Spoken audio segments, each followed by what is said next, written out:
produtores de café, a presença de geada no cafezal é sinal de preocupação. E no Paraná, produtores já pensam em medidas para minimizar as perdas na safra de 2026. Sobre esse assunto, eu converso agora ao vivo com o técnico do Departamento Técnico e Econômico do Sistema FAEP, Bruno Visioli. O Bruno já está conectado aqui comigo. Bruno, bom dia primeiramente, seja bem-vindo aqui com a gente, tudo bem? Bom dia, tudo bem? Sempre um prazer estar aqui com vocês, conversando sobre café. Bruno, vamos lá, só para contextualizar para quem está em casa entender, por que a geada ela é uma inimiga do cafeicultor? O que é que ela causa ali na planta? Por que ela não é bem-vinda de jeito algum aí nos cafezais?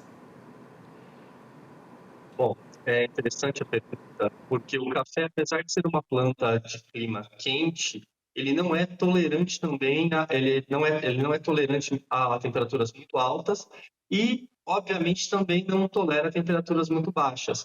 A geada, o que é? É uma condição climática em que a temperatura da atmosfera ela está abaixo de 4 graus positivo e isso congela o líquido que está na parede celular do café. Quem já pôs um copo de água no congelador vê que quando ocorre o congelamento, ocorre uma expansão daquele gelo, né, daquele líquido. E é o que acontece na célula da planta. Conforme ocorre o congelamento do citoplasma, ele se expande e depois, quando ele descongela, rompe a parede da célula. Então, ocorre uma morte celular.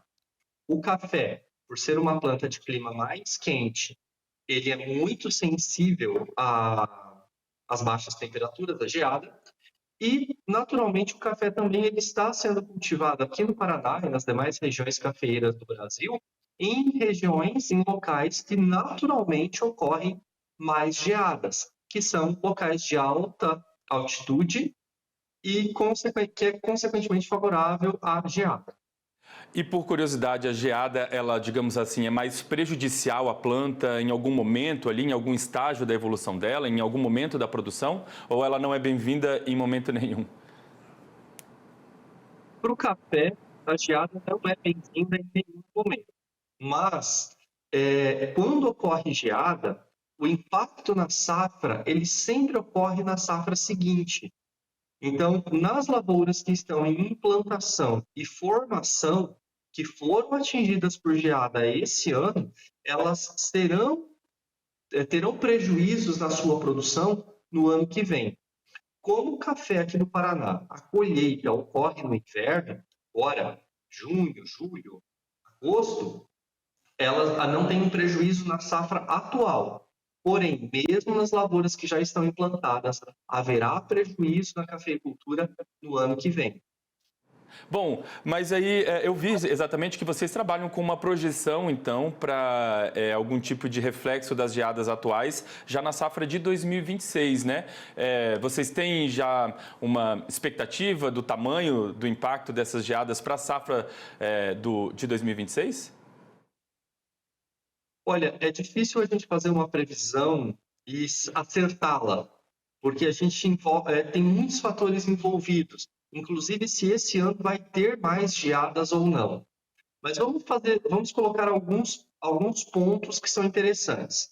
Esse ano havia previsão de geada e havia previsão de que a geada seria muito devastadora para a cultura do café. Ocorreu geada, mas ela não foi tão devastadora como estava previsto que ela seria. Só que a gente está falando da primeira onda de frio do ano. Então, pode ser que daqui até o final do inverno, lá em setembro, ocorram mais geadas, mesmo que fracas, mas vão desgastando a planta ao longo do tempo. Então, essa é uma ideia. Mas a gente trabalha com um impacto ali de 25% a 30% na safra, em anos que ocorram geada. Esse já é um número bem consolidado, é um número que vem se repetindo ao longo dos anos. Então, num cenário de hoje, numa fotografia atual, a gente pode dizer que para o ano que vem tenha um decréscimo na produção de pelo menos 25% a 30% por causa desta geada desse ano.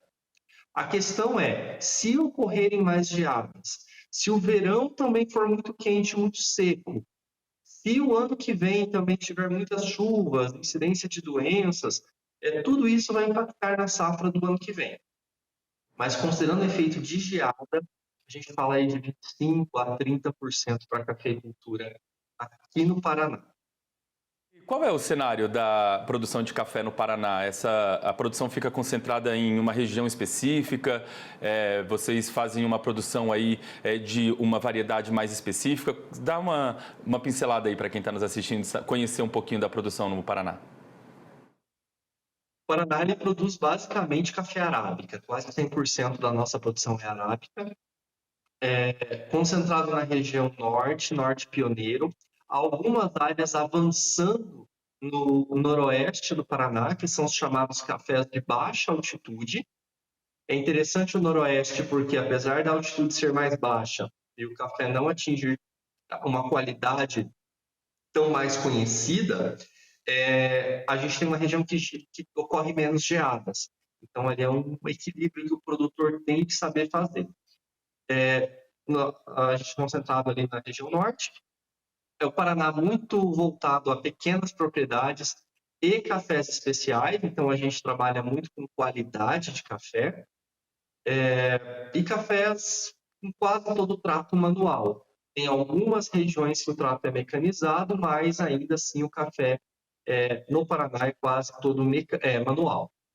Uma produção estimada esse ano de 780 mil sacas de café. O Paraná se consolida ali como o quinto maior produtor nacional. E é interessante porque na última década, as áreas de café no Paraná elas vinham diminuindo. Já para a safra atual, nós percebemos parou de diminuir e começou a aumentar as áreas de café no estado. O preço está atrativo para o produtor, a atividade também está atrativa e o café tem se consolidado como uma das poucas atividades que dá um lucro real para o produtor, um lucro imediato para o produtor. Então, o café ele se consolida ainda como uma cultura muito rentável para o produtor, que tem atraído alguns pequenos agricultores a trabalhar com a cultura aqui no estado. Bruno, bom, aproveitar aqui a sua participação, então, para pedir algumas dicas para o produtor que está nos assistindo, para saber que tipo de medidas eles podem adotar para minimizar os danos nas lavouras de café, devido às geadas, também a outras mudanças climáticas como um todo, né? E também para tentar manter o alto nível de produtividade. Existem algumas dicas de manejo no pós-colheita, algo que ajude a mitigar os efeitos de geadas e de outras questões climáticas nas próximas safras? Olha, é bacana perguntar isso, a gente sempre reforça que para café em implantação, que a muda está ali com 80 centímetros, vale a pena enterrar a planta, né? Tem previsão de geada, enterra mesmo boa parte da planta, ali metade da planta, você coloca terra, já não sofre com geada. Em lavouras implantadas, vale a pena também fazer o tratamento com fumaça ou irrigação, se for o caso. Aqui no Paraná não é tão comum irrigação por aspersão, mas dá para fazer com fumaça, ou a prevenção de geadas. Então, são técnicas até muito rudimentares, mas elas são muito eficientes ainda. O CIMEPAR, que é o Serviço de Meteorologia aqui do Paraná, ele emite alerta de geada, então fique sempre atento às recomendações do CIMEPAR. E eu sempre digo assim, se tem previsão de ocorrer geada e ela não ocorre, é vantagem. Mas dificilmente vai ter uma previsão de que não ocorra e ela vai ocorrer. Então fique sempre atento. Tem previsão de ocorrer geada, já tome alguma medida, porque vai acontecer. O risco é de não acontecer. Então, esteja sempre atento ao alerta de geada do CIMEPAR, ao site do Sistema FAEP, aos nossos boletins informativos, porque lá a gente sempre coloca a previsão do tempo, andamento da safra também, a gente sempre está recomendando o melhor para o produtor rural. Bruno, quero agradecer demais a gentileza de ter conversado com a gente, desejar para você aí um ótimo restinho de semana. Em breve, com certeza, a gente volta a conversar aqui sobre novos assuntos. Tá certo, muito obrigado, estou à disposição.